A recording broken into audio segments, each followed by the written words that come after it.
If you are in search of a commercial vehicle, here it is. ಇದು 2017 model Etios GD second ಓನರ್ಶಿಪ್ಪಲ್ಲಿ ಬರೋ ವೆಹಿಕಲ್ದು outlook ನೋಡಿ. As it is immaculate ಕಂಡೀಷನಲ್ಲಿದೆ. GD version ಆಗಿರ್ತದೆ, diesel variant, 2017 model second owner. Just 1,21,000 kilometre driven ಆಗಿರೋ vehicle ಇದು.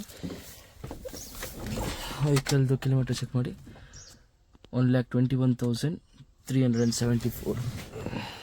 ಅದೇ ಥರ ಈ ವೆಹಿಕಲ್ ತಗೋರಿಗೆ ಯಾವುದೇ ಟ್ಯಾಕ್ಸ್ ಕಟ್ಟೋಕ್ಕಿಲ್ಲ. ವೆಹಿಕಲ್ದು ಓನರ್ ಲೈಫ್ ಟೈಮ್ ಟ್ಯಾಕ್ಸ್ ಕಟ್ಟಿದ್ದಾರೆ ಈ ಗಾಡಿಗೆ. ಜಸ್ಟ್ ಇನ್ಶೂರೆನ್ಸ್ ಮಾತ್ರ ರಿನ್ಯೂಅಪ್ ಮಾಡೋದು, ವೆಹಿಕಲ್ ಡ್ರೈವನ್ ಮಾಡೋದು. ವೆಹಿಕಲ್ದು ಔಟ್ಲುಕ್ ಚೆಕ್ ಮಾಡಿ. ಇನ್ಶೂರೆನ್ಸ್ ಈಗ ಆಲ್ರೆಡಿ ರನ್ನಿಂಗಲ್ಲಿದೆ.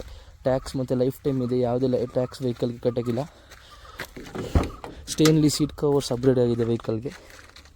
ಅದೇ ಥರ ಟೈರ್ಸ್ ನಿಯರ್ಲಿ 75 to 80% ಇದೆ. ಟಚ್ ಸ್ಕ್ರೀನಲ್ಲಿ TV ಇದೆ, ರಿವರ್ಸ್ ಕ್ಯಾಮರಾ ಇದೆ. ಇದು ಬ್ಲ್ಯಾಕ್ ಡ್ಯಾಶ್ ಬೋರ್ಡ್ ಬರೋ ಇಟಿಯೋಸ್ GD. ವೆಹಿಕಲ್ದು ಆಸ್ಕಿಂಗ್ ಪ್ರೈಸ್ ಬಂದು ಕಸ್ಟಮರ್ 5,10,000 ಕೋಟ್ ಮಾಡ್ತಿದೆ. ಆನ್ ಟೇಬಲ್ ನೆಗೋಷಿಯಬಲ್ ಆಯ್ತದೆ. ವೆಹಿಕಲ್ ಲೊಕೇಶನ್ ಬಂದು ಮಡಿಕೇರಿ.